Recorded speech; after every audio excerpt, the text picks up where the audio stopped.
आज हमारे सामने हैं MIM के वसीम सैयद जी।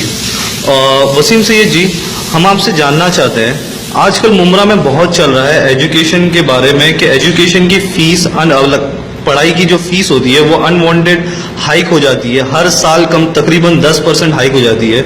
और एक डोनेशन का भी मसला है। ये डोनेशन होता क्या है? मतलब अगर मुझे डोनेट करना होगा, अगर मेरे पास बहुत सारा रहेगा तो ही मैं डोनेट करूंगा। तो आजकल तो ट्रेंड बन रहा है हर जगह पे कि डोनेशन डोनेशन, बिना डोनेशन के एडमिशन नहीं। तो ऐसा क्यों हो रहा है?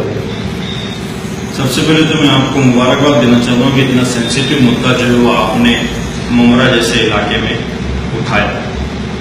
रही बात एजुकेशन सिस्टम की मुमरा के अंदर, तो सबसे ज्यादा अगर कोई अफेक्टेड एरिया तो वो है मुमरा। हमारे पास म्यूनिसिपैलिटी की तरफ से दी हुई स्कूल्स के अंदर जितने रिक्वायर्ड सीट्स है, अगर उसको प्रॉपरली मेंटेन किया जाए तो ये प्राइवेट स्कूल के जो स्कूल माफियाज ने धंधे बनाकर रखे हुए हैं, इन सब से गरीब मुमरा वालों को छुटकारा मिलता है। आपने एक वर्ड यूज किया, नो डोनेशन नो एडमिशन। मुमरा के अंदर नाम लेवा बहुत सारे ऐसे एनजीओज हैं जो RTE के नाम पे, राइट टू एजुकेशन के नाम के ऊपर एक नेक्सस चला रहे हैं।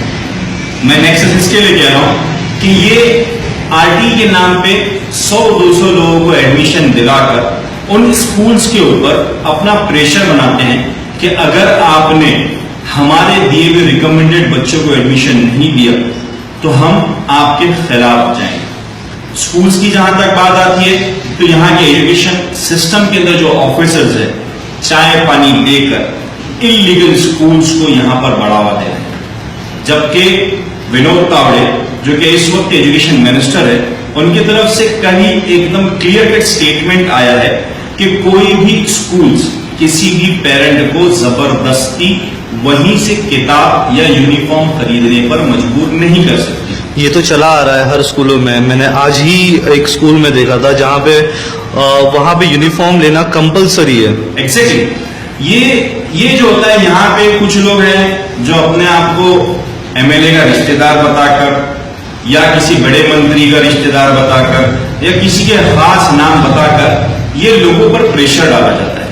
और यहाँ पर जितने भी स्कूल्स हैं वहां पर कोई ना कोई लेवल के ऊपर किसी के ना किसी कॉर्पोरेटर का या तो किसी नेता का या तो किसी सोशल वर्कर का या तो किसी मंत्री दर्जे का या आमदार का, इन सब के कोटे फिक्स है। इन कोटों के हिसाब से ही वहां पर उनको एडमिशन दिया जाता है। अगर एडमिशन का सिस्टम पूरा हो गया है तब भी इनके लिए स्पेशल केसेस लिए जाते हैं। अगर हम सब मिलकर मुमरा में एक क्लीन एजुकेशन सिस्टम चाहते हैं तो हमारी मुमरा की आवाम को जागरूक होना पड़ेगा। और यहाँ पर जो कुछ दलाल टाइप के एजुकेशन ऑफिसर्स हैं जो यहाँ पर जबरदस्ती हमारे पैसों के ऊपर ऐश करना चाहते हैं, हमको उनको बीच में से निकालना होगा। ऐसा तो नहीं है कि ये पहली बार हो रहा, मतलब पहला साल है जो ऐसा हो रहा है, ये कई सालों से चलता आया है। आवाजें इसके ऊपर इससे पहले कई बार उठाई जा चुकी है।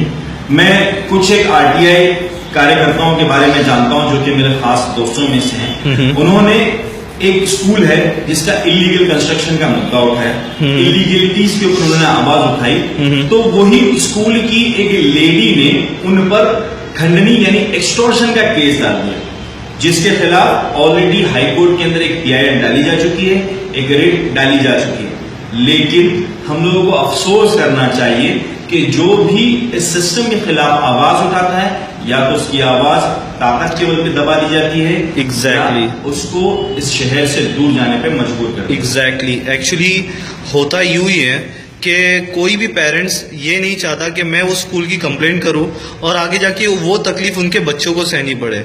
मैंने कोशिश की थी कई पेरेंट्स से बात करने की, बस उनका यही जवाब था कि हम इसमें पढ़ेंगे तो हमारे बच्चों को तकलीफ होगी। तो क्या कोई आगे नहीं आएगा इसको सही करने के लिए? ऐसा नहीं है।